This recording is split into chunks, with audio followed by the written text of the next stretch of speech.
Bueno, muy buenas tardes a todos. Muchas gracias por participar de este primer diálogo abierto que estamos organizando desde la Fundación Argentina Global. Y en esta oportunidad contamos como invitado especial con Francisco de Santibáñez, vicepresidente del Consejo Argentino para las Relaciones Internacionales, el CARI, con quien vamos a estar conversando sobre distintos temas de actualidad de la política internacional, asuntos estratégicos y gobernanza global. Francisco, bienvenido. Gracias, muchísimas gracias por aceptar esta invitación. Antes de comenzar, quiero pedirles a todos los participantes que en la medida en que avancemos en el diálogo con Francisco, vayan transmitiendo preguntas, comentarios y sugerencias de temas para poder incorporar a la conversación a lo largo de esta hora y piquito que tenemos con Francisco. Y mientras tanto yo, por supuesto, voy a ir dejando algunas preguntas disparadoras para instalar el debate. Francisco, para empezar el diálogo, me gustaría empezar a modo disparador preguntándote básicamente cómo estás viendo el debate o la ausencia de debate sobre la política internacional en nuestro país. Especialmente en el contexto de la discusión política hacia las elecciones de medio término en 3 semanas, particularmente además porque sé de tu visión sobre la necesidad de pensar la política exterior como una política de Estado. Y lo que muchas veces me pregunto, y es básicamente el disparador para empezar a dialogar con vos, es si en realidad eso, en términos de causa y de consecuencia, es más bien una consecuencia o no de una dirigencia política y una dirigencia empresarial que le cuesta o que le resiste o que nosotros mismos, incluso desde distintos ámbitos, tenemos alguna dificultad para reflejar este debate de la dirigencia pensándose a sí misma y pensando a la Argentina como parte del mundo. Eh, Te la dejo picando ahí como para que empecemos. De nuevo, te agradezco muchísimo que hayas aceptado esta conversación. Estamos estrenando desde la Fundación una identidad digital tan importante en estas épocas y la estamos inaugurando contigo y con el CARI. Así que gracias de nuevo y empecemos, si estás de acuerdo, con este primer tema. ¿Cómo la estás viendo? Genial. Bueno, ante todo, mil gracias por la invitación. Es un gusto estar con ustedes y los felicito por esta nueva iniciativa. Sí, yo creo que es un tema clave, no tanto por la falta de discusión en la campaña, ¿no? Porque te diría que en la mayoría de los países una campaña legislativa, los temas internacionales no son prioritarios, ¿no? Pero sí hay una falta de pensamiento estratégico y eso está directamente asociado a la falta de discusión sobre las relaciones internacionales y la política exterior argentina, ¿no? Y la defensa, agregaría, tan íntimamente ligadas porque son temas que no afectan la vida diaria de los argentinos y por lo tanto es difícil que la ciudadanía los empuje o decida votar un candidato al otro en base a estas cuestiones, ¿no? La relación con Brasil, a temas comerciales y especialmente temas de largo plazo. Esos son temas que corresponden esencialmente, fundamentalmente a la dirigencia. Y ahí tenemos un problema grave, ¿no? Yo creo que en parte es consecuencia de décadas de, décadas de crisis que vivimos, ¿no? Crisis tras crisis, y eso lleva a los dirigentes a olvidarse del largo plazo, no prestarle la, la atención que deberían. Y creo que llegamos a una situación donde ya es parte de la cultura dirigencial argentina no prestarle atención a las cuestiones de largo plazo. Y creo que ahí lo mencionabas, y no es solo la dirigencia política, ¿no? La dirigencia política es solo una pata de lo que tiene que ser la dirigencia en general. Creo que acá hay mucha responsabilidad de todos los sectores, el empresario, el sindicalismo, los intelectuales, que nunca se lo mencionan, pero no hacen un buen trabajo de instalar estos temas en la agenda pública, ¿no? Bueno, ahí yo creo que tenemos un problema serio. Hay un libro muy bueno de los 60 de IMAS que se llama Los que mandan, un sociólogo argentino, que él ya en esa época veía esto de la falta de la dirigencia, ¿no? Que hay dirigentes individuales, buenos o malos, pero no hay una dirigencia con visión de país y con lazos de confianza para sentarse a pensar, a dialogar sobre estos temas. Y creo que esa es una gran vulnerabilidad de Argentina porque vivimos en un mundo más complicado del que estábamos acostumbrados, donde el pensamiento estratégico se vuelve clave, ¿no? Y no es que tenemos una crisis, entonces no podemos pensar a largo plazo. Vivimos en una crisis recurrentemente, precisamente porque no pensamos en el largo plazo, no pensamos el lugar de Argentina en el mundo y no generamos los consensos necesarios para tener continuidad en las políticas públicas en general, pero en particular el tema que más nos apasiona a vos y a mí, que es la política exterior. Sí, me dejas picando. Siempre tenemos una frase que es que cuando hay en algún punto un abuso a veces, ¿no? De las cuestiones estratégicas y del largo plazo, que se conecta con el corto plazo, ¿no? Es decir, en algún punto nosotros siempre vemos la idea de los asuntos estratégicos como un horizonte, como un tema, como un horizonte, una meta hacia donde uno va, y los primeros pasos concretos que se requieren dar conectando ese largo plazo con ese corto plazo. ¿Cuáles son para vos hoy, en el marco, particularmente en el que probablemente haya un tema con muchas aristas y muchas variables, como es el tema del cambio climático, que en el contexto de la pandemia en particular, pero antes también, y hoy en día de alguna manera se ha puesto presente y ha acaparado gran parte de las conversaciones globales, ¿no? La reunión del G20, la próxima conferencia, la COP26 en Glasgow, los temas alrededor de los cuales se organizaron las reuniones de la Asamblea General de Naciones Unidas sobre sistemas alimentarios, el funcionamiento de los sistemas alimentarios, todos temas que son muy caros para la Argentina, que son importantes para la Argentina, siendo que el sector energético, por ejemplo, y el sector del agronegocio como sectores muy competitivos y con una presencia global, eh, van a tener que hacer un trabajo de adaptación muy fuerte. Va a haber una serie de cambios a nivel global que se están discutiendo ahora acerca del rol que va a tener el carbono y los impuestos al carbono y la capacidad para medir con evidencia científica la huella de carbono de un determinado producto. Pero este es uno y seguramente haya otros tanto más relevantes que conectan ese largo plazo con acciones inmediatas y con cuestiones bien concretas de la vida cotidiana, que a veces está esa dificultad para conectarlas, ¿no? Uno lo ve muy lejanos o algunas personas lo ven como algo muy lejano, pero de repente no lo es tanto. ¿Cómo estás viendo este tema y cuáles son algunos otros temas que vos considerás que son estratégicos y que requieren, además de pensamiento a largo plazo, una atención inmediata? No, tal cual. Parece un muy buen ejemplo el cambio climático porque Argentina tiene que tomar decisiones que la van a afectar en varios frentes a futuro, ¿no?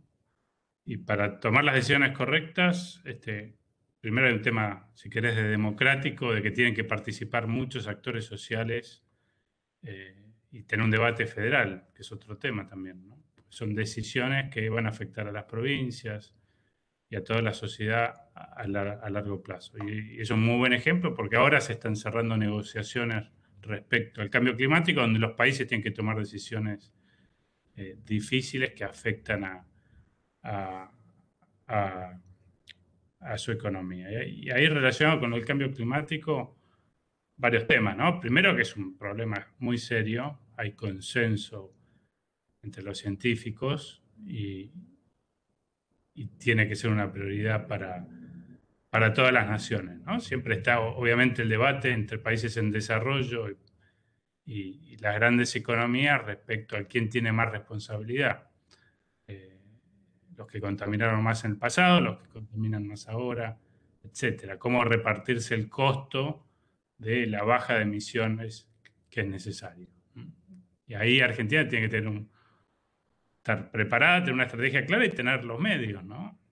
Típico de Argentina es amigos nuestros que van a negociar a distintos foros y están solos, y del otro lado tenés comitivas con varios miembros especialistas que se turnan y están mucho más capacitados en las negociaciones porque tienen más recursos, ¿no? Y son inversiones relativamente bajas, pero que son claves, como mencionás, este tipo de negociaciones. Otro tema interesante es el rechazo que muchas de estas medidas que toman los países causan internamente cuando pasa una determinada cantidad de tiempo, ¿no? Fíjate el caso de Francia con Macron, ¿no? El impuesto que impuso a los combustibles, que afectó principalmente a los ciudadanos del interior de Francia, que son los que no tienen transporte público, y ahí surgió el fenómeno de los chalecos amarillos, ¿no? Y está directamente relacionado con el cambio climático, porque en gran medida era una política para reducir la emisión. O el apoyo a Trump de muchos estados de producción de energías tradicionales, ¿no? En las elecciones. Y creo que este es un tema a considerar y hay que meterlo dentro de la ecuación cuando uno considera la estrategia de cambio climático, porque también hay que ser conscientes de los rechazos políticos y sociales internos que pueden tener algunos de los compromisos que asume Argentina. ¿Qué quiero decir con esto? Es un tema sumamente complejo. Tenés el frente interno y el frente externo, eh, y esta complejidad llama todavía más a tener una visión estratégica eh, tomada, tomada en conjunto. Y otros temas que afectan esto, bueno, vaca muerta, ¿no? Hay un gran debate respecto a si el gas es una energía de transición eh, hacia energías más limpias o ni siquiera, ¿no? Se adelanta tanto los tiempos que es considerada una energía sucia. Bueno, nos jugamos mucho los argentinos en esto, ¿no? El desarrollo de vaca muerta, por ejemplo. Y ahí Argentina tiene que estar presente con una estrategia, una voz eh, que sea escuchada y tratar de influir desde nuestra modesta posición en los debates internacionales. Muy bueno. Recién eh, mencionabas el caso Trump, lo que significó el apoyo hace poco. Te quería hacer dos preguntas que quiero vincular con esto. Por un lado, relacionado con el primero, que te mencionaba acerca del lugar que ocupan la discusión o la conversación sobre estos temas y la altura con la que muchas veces, y cuando digo altura no me refiero a lo lejos que a veces incluso parece estar de la vida cotidiana, cuando no lo es tanto. Y en ese sentido, preguntarte por una serie de debates o algunas cosas que a veces nosotros nos autoflagelamos bastante y decimos que no existe, pero de repente una serie de discusiones acá mismo entre dos instituciones como Argentina Global y el CARI, o algunas revistas que estuvieron sacudiendo un poco la realidad. Hace poco vos estuviste en Panamá, hubo una serie de idas y vueltas con revistas como Seúl, en donde vos dijiste que el 11 de septiembre cambió Estados Unidos y a partir de ese momento cambió el mundo, ¿no? Y cómo esto tiene un impacto directo sobre otro de los grandes debates que hay actualmente, que es la crisis, o tal vez como la ves vos, tal vez ves el diagnóstico distinto de ese orden liberal internacional, que tiene que ver con la construcción de una serie de instituciones de gobernanza, pero también que tiene que ver con una serie de principios relacionados con la promoción de la democracia a nivel global, con un sistema de reglas de juego, ¿no? Basado en el derecho internacional. Y paradójicamente hoy, cuando probablemente más la necesitamos, a esa gobernanza global, es cuando también está en crisis. ¿Vos crees que hay una crisis de legitimidad? ¿Hay una crisis de efectividad? ¿Está puesto en este contexto en duda ese orden liberal internacional? O con la presidencia de Biden estamos viendo reverdecer de ese rol de los Estados Unidos a nivel global, liderando o planteando un tipo de orden posible? Sí, es otro tema clave. Ahí yo lo que te diría es primero definir qué es el orden liberal, ¿no? Que como mencionás, es una de las grandes discusiones entre los internacionalistas, se está llegando a su fin el orden liberal, está emergiendo algo nuevo o no, o el orden liberal todavía debilitado, pero está vigente y tomando fuerza con la presidencia de Biden, ¿no? Bueno, para mí al menos el orden liberal empieza a tomar forma después de la Segunda Guerra Mundial y llega a su máxima expresión después de la Guerra Fría, con la caída del muro de Berlín. Y como bien mencionás, eso se basa en un pilar que es la promoción de la democracia liberal, ¿no? Al fin de la historia de Fukuyama, todas las sociedades iban a aspirar a ser democracias liberales y capitalistas, y desde el Occidente había que ayudar a que eso sucediese, por la diplomacia o por la fuerza, como pasó en Irak o en Afganistán. La globalización, la libre circulación de bienes, de servicios, de capitales, la creencia de que eso genera mayor eficiencia y mayor riqueza, y la cooperación entre estados a través de organizaciones internacionales, que se empezaron a establecer después de la Segunda Guerra Mundial y tomaron mayor influencia todavía después de la Guerra Fría, porque se expandieron por todo el mundo con la caída del bloque soviético, ¿no? Bueno, hoy esos tres pilares están cuestionados. Yo creo que eso tiene mucho que ver con el malestar de las sociedades, con las clases dirigentes que impulsaron estas reformas. Hay una percepción de que las clases dirigentes no han dado los resultados queridos, que ya no representan esas sociedades, y entonces emergen toda una serie de líderes alrededor del mundo con políticas contrarias a este orden liberal. El principal ejemplo vino desde el propio Estados Unidos, que es Trump, ¿no? Trump cuestiona estos pilares y Trump no desapareció. Hoy hay una encuesta, estaba viendo en las redes, el promedio de encuestas, la popularidad de Biden está, creo que 5 puntos debajo, ¿no? Si uno ve imagen positiva y negativa. Está a un nivel igual o inferior al de Trump. Hay un partido republicano totalmente transformado que responde a estas ideas de Trump, que muy probablemente gane las elecciones legislativas el año que viene. Y eso te muestra que no hay necesariamente una visión común dentro de Estados Unidos respecto al orden liberal. Y de hecho Biden continúa con muchas políticas de Trump. No promueve los acuerdos de libre comercio y ve el sistema internacional con una competencia clara contra China, ¿no? Este es el gran consenso que ha emergido en Estados Unidos en los últimos años. Pero el problema es que la alternativa a este orden liberal que parece estar emergiendo es las instituciones tradicionales sumamente debilitadas, la Organización Mundial del Comercio, el Consejo de Seguridad de Naciones Unidas, la Unión Europea, se salió Gran Bretaña, ¿no? No nos olvidemos, el surgimiento de los nacionalismos dentro de los países europeos. Pero los asuntos se han vuelto tan complejos que sin este tipo de organismos, con cierta autonomía y que los estados les deleguen cierto grado de soberanía, es muy difícil coordinar el accionar de los estados para luchar contra el cambio climático, luchar contra recesiones para que no se transformen en depresiones a nivel global.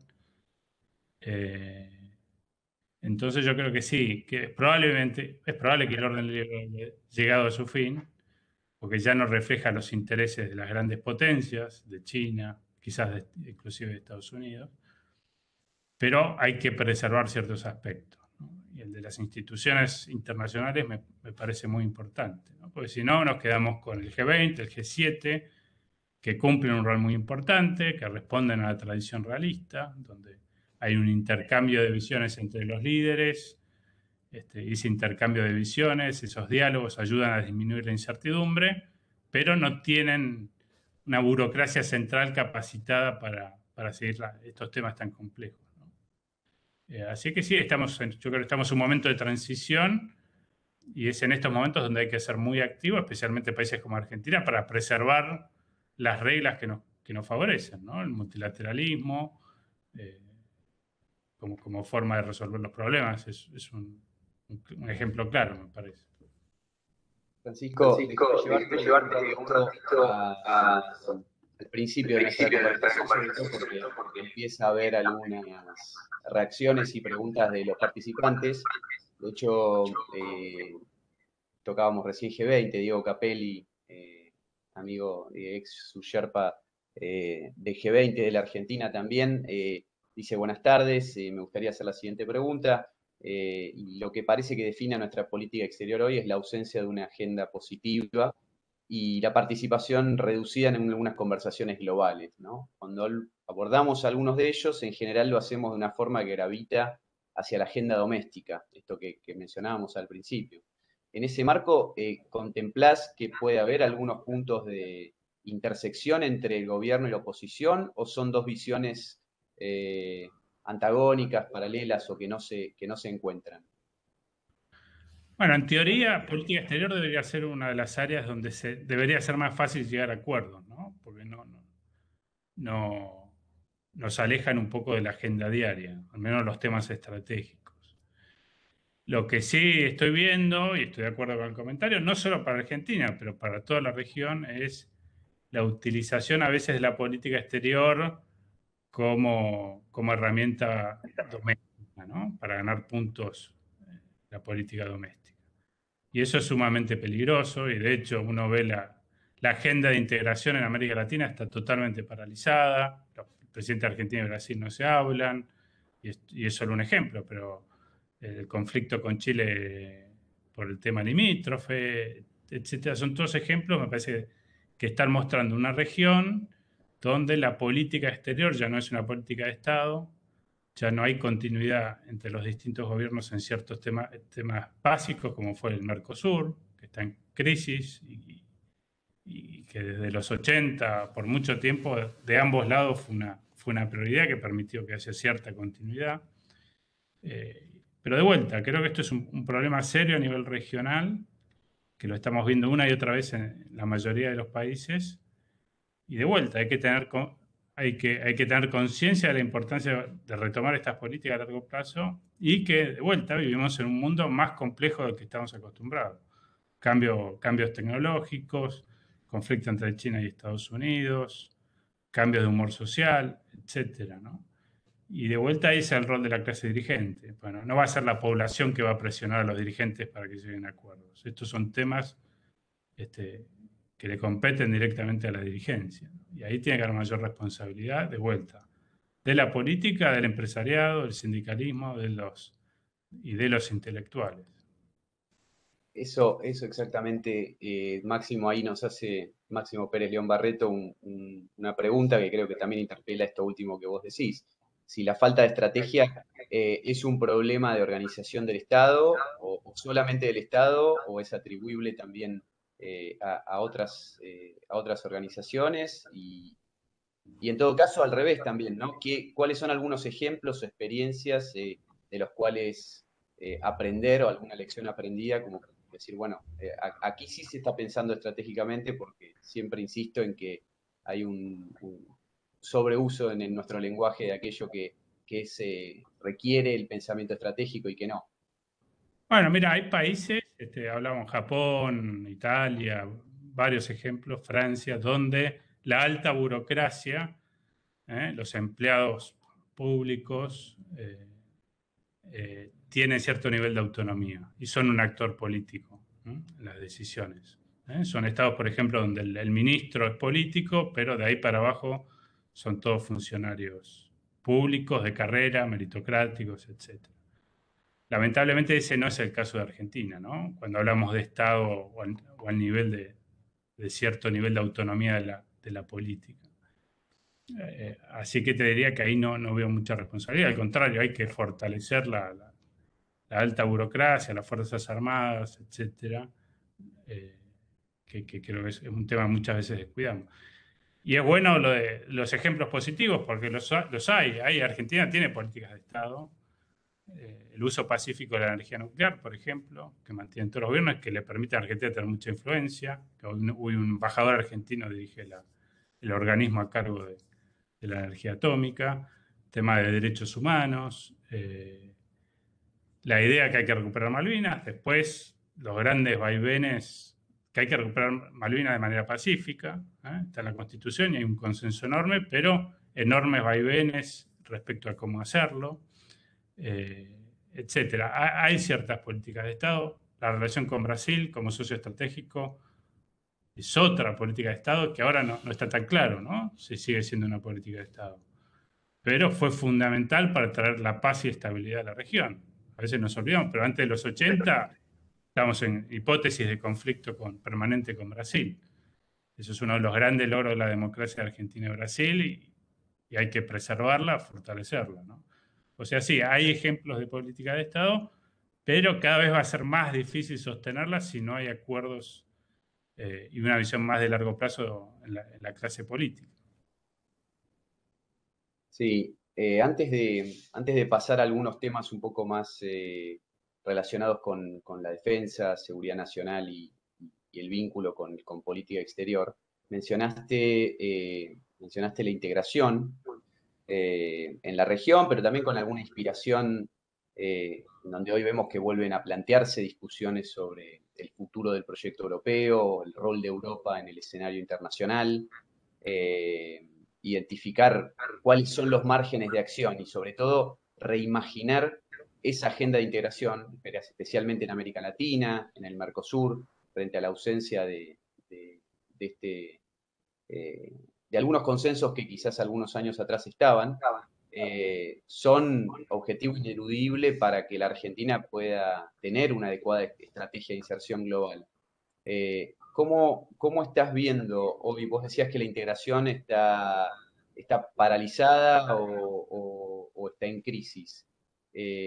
¿Cuál es a tu entender? Porque superadas aquellas, digamos, esa es una postura que muchas veces coincido 100% con vos en que ha servido para terminar de quitar del medio cualquier hipótesis de conflicto, e incluso en las etapas iniciales ha servido mucho para desarrollar cadenas regionales de valor, una integración y aumentar el comercio, pero eso es algo que vimos que sucedía con menos frecuencia y algunos de esos consensos y el perfil internacional que están buscando algunos países, como puede ser el caso actualmente de Brasil y de Uruguay, contrasta un poco con algunas de las otras posiciones dentro de la región. En ese contexto, ¿cómo estás? Te pido si podés unir dos puntos, ¿no? En algún punto la idea de la integración europea y la idea de algún momento en el que emergen interrogantes sobre la crisis del sistema multilateral, del orden internacional basado en reglas, y cada vez más está presente el debate acerca de la paridad estratégica Estados Unidos-China y el impacto geopolítico que tiene.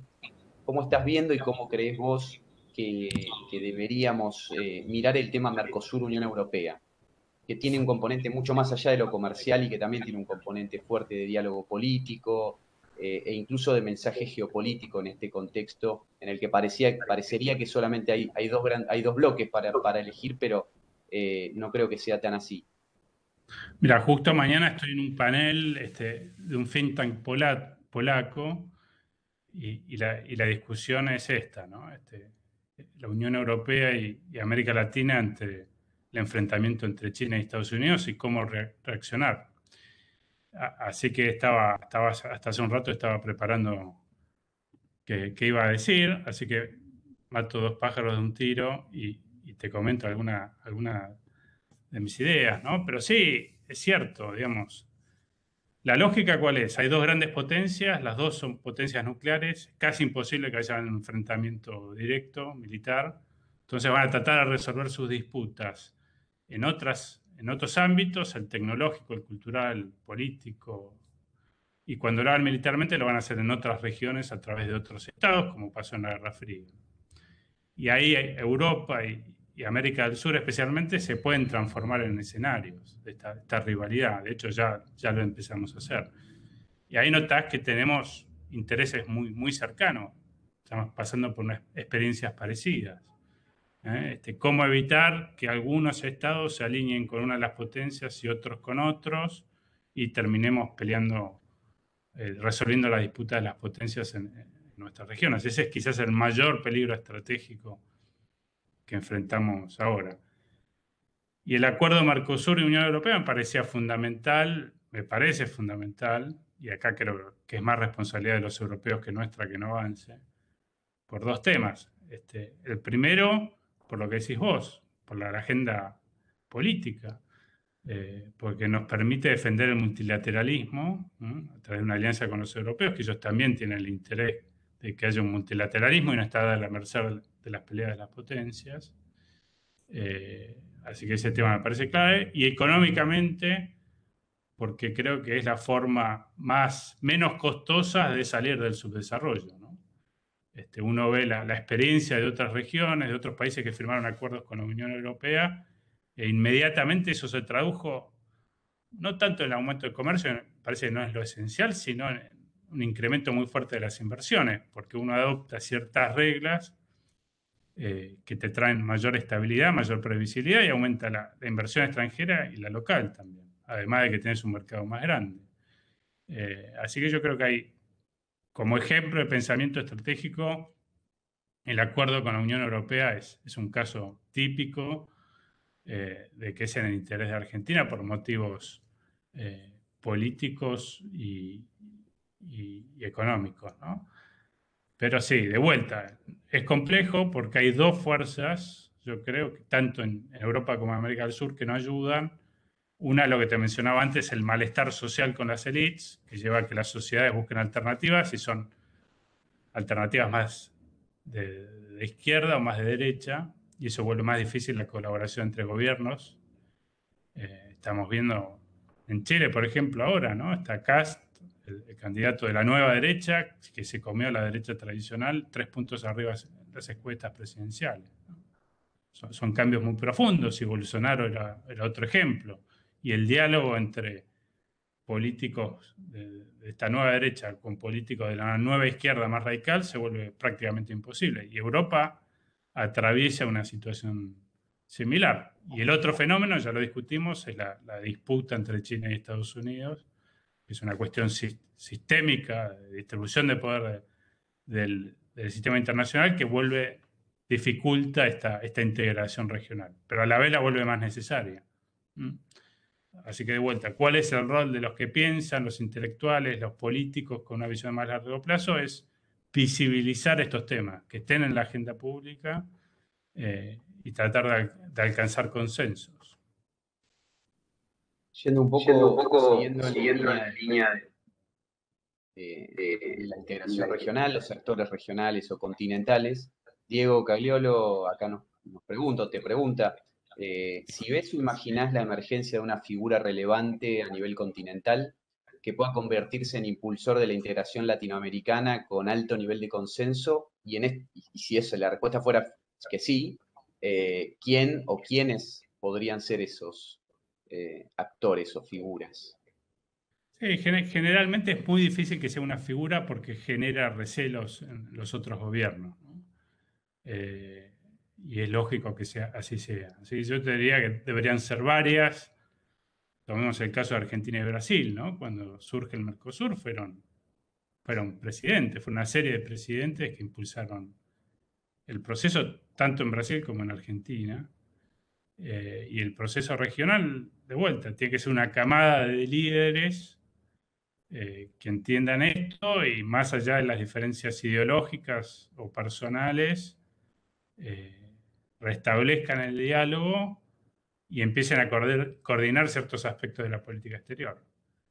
De vuelta, mirá la agenda argentina, los temas que estamos pateando, pero en un momento va a haber que tomar decisiones. El 5G, que como dicen los americanos, es un red line para los americanos, que Argentina o otros países de la región tomen la tecnología de Huawei, o la compra de aviones y helicópteros, otro red line para los estadounidenses. Bueno, esas son cuestiones que no solo enfrenta Argentina, enfrentan todos los países de la región, y me parece que es clave definir en conjunto qué vamos a hacer en algunos de estos temas, ¿no? Así que de vuelta, es difícil, pero se vuelve más necesario inclusive que en los 90 o que la década pasada. Un nuevo consenso, ¿no? Otro de los temas que estamos trabajando desde la fundación es el tema riesgo político, ¿no? Un tema eh, que también a veces está sobreutilizado el tema de riesgo político o riesgo geopolítico, pero estamos viendo que en la región, vos mencionabas el proceso presidencial en el que está encaminado Chile, con una reconfiguración de liderazgos, pero también con una polarización bastante fuerte, en la misma línea del año que viene, el proceso de elecciones presidenciales en Brasil, y en un contexto en el cual, como también vos decías, ¿no? Nosotros otra de las líneas de trabajo en la Fundación es seguir este concepto de clases medias globales, ¿no? En plural, porque son bien distintas, algunas son clases medias tradicionales, otras son nuevas clases medias emergentes que surgen ahí abajo de la tradicional y que incluso miran a esa clase media global como algo aspiracional, y que han sido los protagonistas de muchos de los grandes cambios o de las disrupciones políticas que se produjeron en la región y en el mundo. Desde el Brexit en adelante, probablemente uno puede ir encontrando varios ejemplos anualmente, y de la emergencia de lo que también vos muchas veces has llamado los conservadurismos populares, ¿no? ¿Cómo ves esta convergencia de agendas de demandas insatisfechas en lo social con nuevas agendas políticas? ¿Ves un liderazgo político que toma nota de esa insatisfacción, de esa frustración, o es parte del debate, digamos, o no ha permeado para vos en las clases dirigentes, sobre todo a la luz del análisis del riesgo político a nivel regional? Sí, yo creo que a las clases dirigentes le está costando mucho entender el malestar, ¿no? Uno ve las encuestas del Latinobarómetro, por ejemplo, y el malestar es clarísimo, ¿no? Creo, hay que chequear, ¿no? Pero la cifra de descontento con la democracia en Argentina en los últimos 2 años aumentó más de 10 puntos, ¿no? Y son datos fuertes que pasan desapercibidos, ¿no? Me acuerdo que la directora del Latinobarómetro una vez nos comentaba que la llegada de Bolsonaro a Brasil era clara 5 o 6 años antes. Si uno leía las encuestas y veía cómo creció el malestar. Es natural que esto suceda, y más ahora con los efectos de la pandemia, ¿no? La pandemia ha acelerado mucho estos procesos. Eh, una región que no crece económicamente hace 5 años, con este malestar de la sociedad con las clases dirigentes, eso eventualmente se traduce, eh, tiene sus efectos políticos, ¿no? Y la clave me parece que es cómo canalizar este malestar en algo positivo, porque esta misma energía que produce el malestar, si lo canalizás bien, son reformas que nos saquen del estancamiento, de la decadencia. Pero si no canalizás más, si no tenés una clase dirigente atenta que vea estas tendencias y que actúe y haga una crítica a sí misma de que hizo mal, se lleva todo puesto este malestar. ¿Mm? Este, que son temas complejos, ¿no? Pero bueno, en Chile, ¿quién se imaginaba que ahora el que va a liderar, que está liderando las encuestas, es un candidato de la extrema derecha, por ponerle un nombre? Muy poco, ¿no? Bueno, son procesos complejos que hay que prestar atención. ¿Cuál es la solución? Y yo creo que en parte es una síntesis superadora, ¿no? Tengo mis dudas que la solución de Brasil sea que gane Lula y se vaya a Bolsonaro, porque va a seguir alimentando esta dicotomía, esta polarización entre dos sectores de la sociedad. Quizás lo que tenga que surgir es algo nuevo que incorpore aspectos de las dos partes sin que sea necesariamente un punto intermedio, ¿no? Sino algo nuevo que represente los nuevos tiempos, respetando la democracia, la república, los valores individuales, etcétera. Pero no veo conciencia en la clase dirigente de lo que está pasando. Y no te estoy hablando de que está pasando en Asia, en Medio Oriente, está pasando en nuestra región. Eh, es una ola política ya, no solo social, que está transformando la política en la mayoría de los países. Muy bueno, Francisco, gracias. Jorge Vázquez acá nos invita a entrar a una agenda un poco eh, más relacionada a algunos temas de defensa, lo cual me va a dar el pie perfecto para ir sumando la Paola a la conversación, para que te podamos transmitir algunas preguntas. Jorge menciona, tiro los títulos, mientras tanto, temas puntuales como el tema de RAM, si es una cuestión de terrorismo o amenaza decisión territorial, temas relacionados con el equipamiento de Fuerzas Armadas bloqueados por el Reino Unido, y la posibilidad de recurrir a otras fuentes como China, y el Tratado Antártico, que falta poco, y imagino cuando dice falta poco se refiere a su fecha de vencimiento, y qué estamos haciendo. Pero ahí acá es cuando me gustaría invitar a Paola a sumarse unos minutos antes del final del diálogo, aprovechando para contarles que desde la Fundación estamos lanzando un observatorio de asuntos estratégicos, donde vamos a estudiar algunas macrotendencias regionales y globales. Esto ya está sucediendo, identificando su impacto en la Argentina. Vos, Francisco, sabés que muchas veces se abusa con el concepto de largo plazo, pero la mayoría de estos temas sí lo son. Así que, Pau, bienvenida, gracias por sumarte al diálogo, y acá lo tenemos a Fran para seguir dialogando. Bueno, buenísimo, gracias Norbert. Ahí Francisco repasó de alguna manera algunas de las preguntas que teníamos. Un poco desde el Observatorio de Asuntos Estratégicos de la Fundación Argentina Global, la idea es analizar un poco el impacto de algunas de las cosas que vos planteabas, de estas tendencias estratégicas que se ven de cara al futuro, y cómo impacta esto en algunos escenarios locales en Argentina, pero básicamente en tres aspectos, ¿no? Lo que tiene que ver con la gobernanza, lo que tiene que ver con los asuntos estratégicos y con el dominio marítimo. Y de alguna manera, una de las preguntas, vos hablaste muy sobre el principio, sobre esto de los asuntos estratégicos, y quizás una primera pregunta es respecto a Argentina, ¿no? ¿Cómo pensar, digo, cuando uno piensa en los países que trabajan estos temas de cara al futuro, analizan las tendencias, diseñan una hoja de ruta que sería una estrategia de seguridad nacional, y ven cómo ordenar de alguna manera a partir de esa hoja de ruta las políticas públicas, ¿no? Una primera pregunta podría tener que ver con esta idea de cómo ves vos esta dificultad o no del Estado para articular en una hoja de ruta todos estos aspectos de los que vos de alguna manera hablabas al principio, ¿no? ¿Crees que es necesario para un país como Argentina mirar en el largo plazo con las luces largas, como dicen algunos autores, y no con las cortas?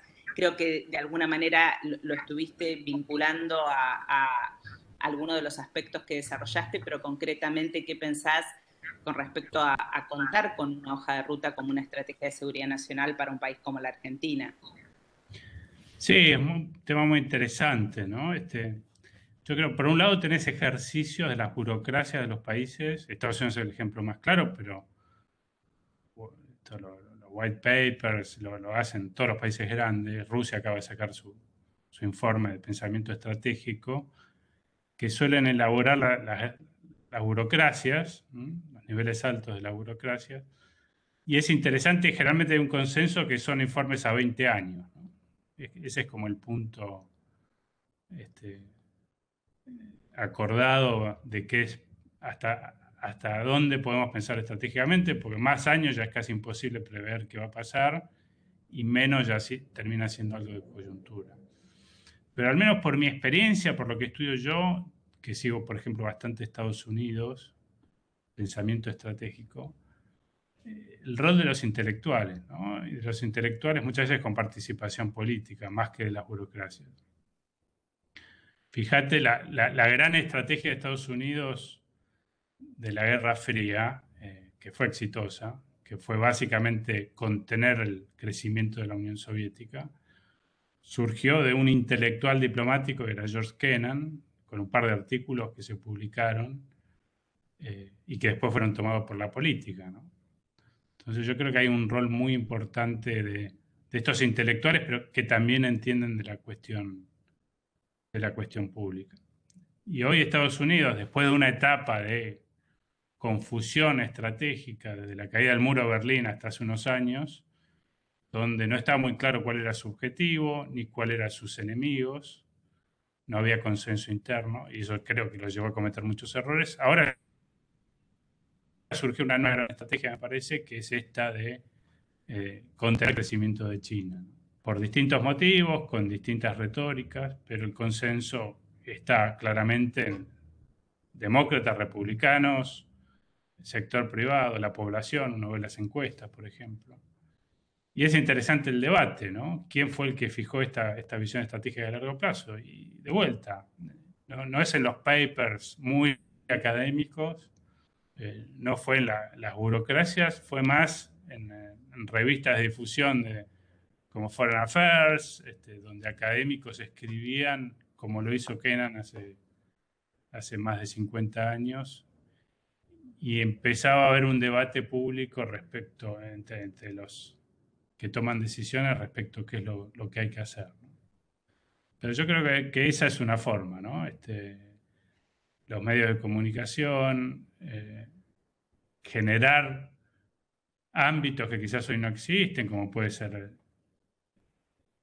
o existen y hay que fortalecerlos, como es la fundación de ustedes, como es el CARI, etcétera, donde se puedan sentar dirigentes de distintos ámbitos a pensar estos temas, ¿no?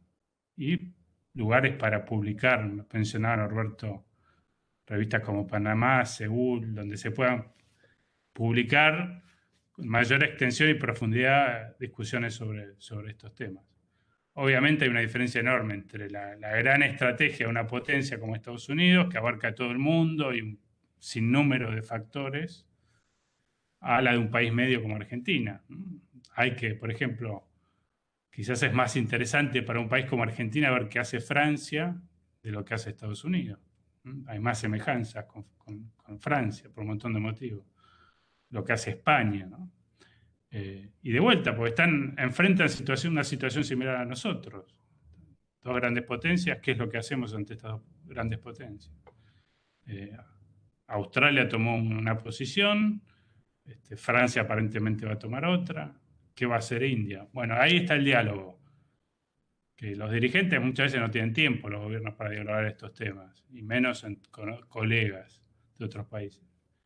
Esta combinación de lo intelectual con lo público, con la función pública, yo creo que puede ayudar para incentivar el diálogo interno y el diálogo con las otras organizaciones civiles de otros países para aprender de la experiencia de otros países y generar confianza y definir una estrategia, ¿no? Pero claramente ese ejercicio no lo estamos haciendo. Creo que hay gente muy capacitada, hay toda una generación de internacionalistas, por ejemplo, que está llegando a lugares de mayor influencia, lo ves en las páginas de los diarios, más notas sobre temas internacionales. Creo que esa es una oportunidad. Pero bueno, hay que ir a las cosas, ¿no? Hay que llegar a algo concreto que influya sobre los que toman decisiones, porque es un mundo mucho más complejo que en el pasado y los costos van a ser mayores que en el pasado si no tomamos una estrategia o tomamos la estrategia equivocada o tomamos la estrategia correcta y no contamos con los medios necesarios para llevarlo a la práctica, ¿no? Que es otro tema importante.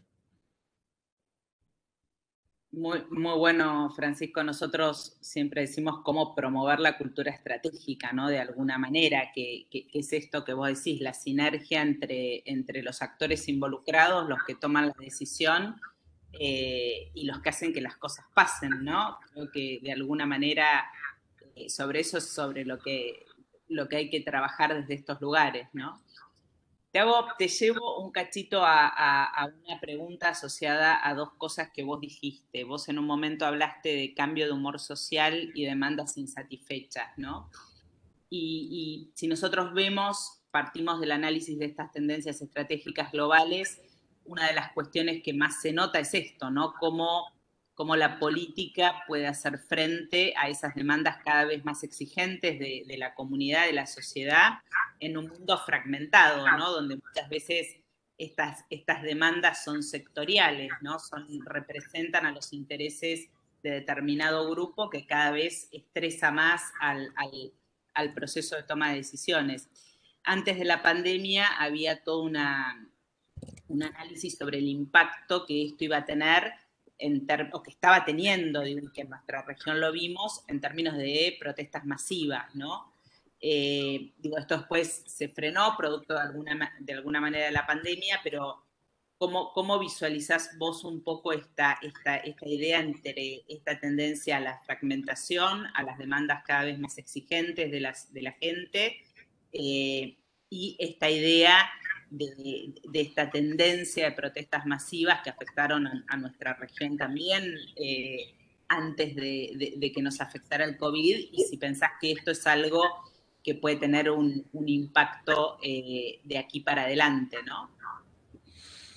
Sí, es un tema clave, incluso lo ves con las empresas, ¿no? Las demandas de la sociedad están más fragmentadas, hay distintos grupos que demandan cosas distintas y eso vuelve más complejo el trabajo de la dirigencia económica y no solo la política, ¿no? Me da la impresión que hay dos grandes fuerzas. Hay una fuerza que lleva más a la búsqueda de la diversidad, ¿no? Que va esto a una sociedad quizás más fragmentada, pero a eso responde otra fuerza distinta que llama la unidad, ¿no? A la identidad común. Y creo que esto se traslada en política, lo que vendría a ser una visión más liberal progresista, y la respuesta que viene por el lado de Trump, Netanyahu, el Brexit, Bolsonaro, Casa, etcétera, que no buscan volver a la visión de una unidad nacional muy fuerte, que muchas veces excluye a sectores internos o externos, ¿no? Entonces sí, hay dos fuerzas que están conviviendo en la mayoría de los países, te diría, no solo en Occidente. Y eso se traslada en política y es una de estas, y a la vez lo que hablábamos antes, ¿no? Estas fuerzas están alimentadas por el descontento social y por las tecnologías, ¿no? Las redes sociales, esto es verdad de perogrullo que se menciona todo el tiempo, pero las redes sociales eliminaron el rol que ocupaban los editores de los medios, los que decidían qué es una noticia verdadera de lo que no es, qué es una opinión aceptable de lo que no es. Y al desaparecer eso, esta polarización, esto de hablar entre la gente que piensa igual a uno y no entablar un diálogo con otro desde el anonimato, dificulta aún más la situación. ¿Qué es lo que va a pasar? No lo tengo claro, pero me parece que es claro estas dos fuerzas que dentro de las sociedades tiran para lados distintos, ¿no? Creo que es una de los fenómenos de nuestro tiempo, ¿no? Que hay que seguir de cerca y que también existe en Argentina. Francisco, tenemos otra pregunta que ya que estamos, Leonardo nos la hace. ¿Cuánto tiempo llevaría poner a la Argentina en el punto de integración comercial y geopolítica que estaba en el año 2018-2019? Bueno, a ver, en política exterior, una cuestión es que, como dice Pagni, las negras también juegan, ¿no? Es como un juego de ajedrez, o sea, no todo depende de nosotros, para bien o para mal. Puede suceder que el contexto regional e internacional cambie para bien y eso facilite la integración de Argentina a pesar de que hacemos las cosas mal. Eso es una posibilidad, que no la descartaría. Y si no, va a pasar mucho tiempo, porque somos una sociedad muy dividida, que alcanzar consensos son difíciles, con gobiernos débiles, ¿eh? que que no tienen mandato o capacidad para implementar cambios importantes de política exterior. De vuelta, que era un logro el acuerdo con la Unión Europea, eran esas excepciones. Una decisión política te puede permitir producir un cambio profundo en lo económico, en lo social y en lo político. Pero de vuelta, ahí creo que nos está jugando en contra la política europea, ¿no? Los fenómenos que estamos hablando, los fenómenos internos en Europa, la fragmentación, el mayor nacionalismo, la búsqueda de autonomía estratégica. Son todos factores que hacen que haya países hoy que no puedan quizás llevar adelante la estrategia lógica que uno pensaría que es en su interés, ¿no? Francia es uno de los países que ha liderado el multilateralismo, a los que les convendría tener a América del Sur como aliada, pero los problemas internos le dificultan mucho la toma de decisiones, ¿no? Que con un gran líder como De Gaulle o Mitterrand en otras épocas quizás se podía hacer. Hoy yo creo que Macron debe estar convencido que esto es lo mejor que para Francia y la Unión Europea es un acuerdo con el Mercosur, pero no está muy limitado políticamente por estos cambios sociales. Francisco, sé que la figura de Gaulle te interesa. Tenemos algún amigo en común que también le interesa. Algún día me gustaría organizar algún diálogo entre los tres sobre ese tema, o por lo menos subirme al diálogo que seguro estarán teniendo. Te quería hacer una última pregunta y ya empezar, digo, para cumplirte con la hora de tiempo que habíamos acordado. Eh, Vos hablaste de fuerzas. La semana que viene vamos a estar haciendo, perdón, la semana sí que le sigue, el 3 de noviembre, vamos a estar haciendo un evento a un año de los acuerdos de Abraham, ¿no? Lo que fue eh, un ejercicio de diplomacia silenciosa, no estridente, de tejer, mucho de tejer y de generar esos consensos tan necesarios. Eh, por ende, para vos, ¿qué rol juega en términos de estas fuerzas, ya sea hacia la diversidad o hacia la fragmentación o hacia la unión? ¿Qué rol juega el diálogo, la libertad religiosa, el diálogo interreligioso? Vamos a estar teniendo un diálogo con Claudio Eppelman y con Mariano Causino, que va a moderar Alfredo Abriani el próximo 3 de noviembre. Y muchas veces, esto recuerdo que es algo que un amigo también en común, Iván Petrella, decía mucho siempre, ¿no? Uno en la facultad aprende corrientes filosóficas y en la vida uno no se cruza generalmente con muchos que se definen como sartreanos o soy de la escuela de Aristóteles, sino que se encuentra con cristianos, con musulmanes, con judíos, con agnósticos. ¿Dónde entra la religión en este movimiento, esta competencia de fuerzas en un orden global complejo, como lo definiste vos? No, es un tema clave. Digamos, lo que la mayoría de los intelectuales y los dirigentes pensó durante mucho tiempo era la visión, si querés, marxista de la religión, ¿no? Era una especie de superstición, un opio de los pueblos que con el paso del tiempo iba a desaparecer y por lo tanto iba a tener cada vez menos influencia en las sociedades y en la política exterior. Pero en realidad eso no pasó, ¿no? Algunas sociedades se volvieron más seculares, otras más religiosas. Rusia, por ejemplo, es un ejemplo. El este de Europa es un ejemplo. China es un ejemplo. No es una religión como la entendemos, pero el confucianismo hoy es una fuerza clave del Estado chino y que ayuda a explicar su política interna y política exterior, ¿no? India, con Modi, representa una política mucho menos secular que en el pasado, ¿no? Así que creo que está resurgiendo la religión en muchas sociedades.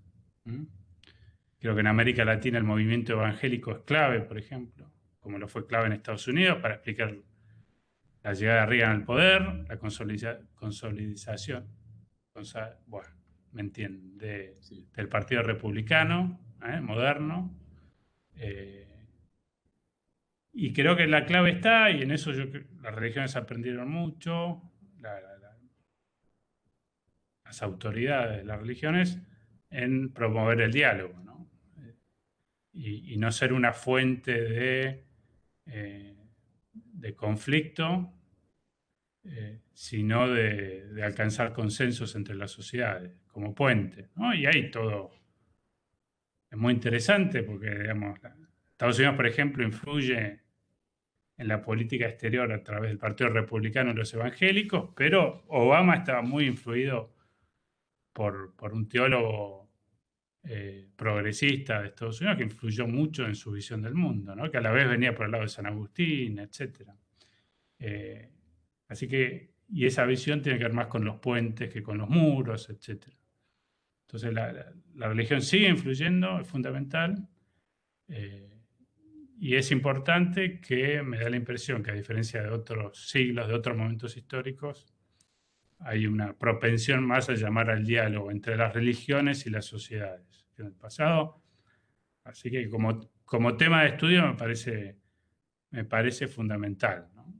Y específicamente en nuestra región, que el tema de los evangélicos, cuando uno ve el fenómeno de Bolsonaro, por ejemplo, es clarísima la importancia que tiene.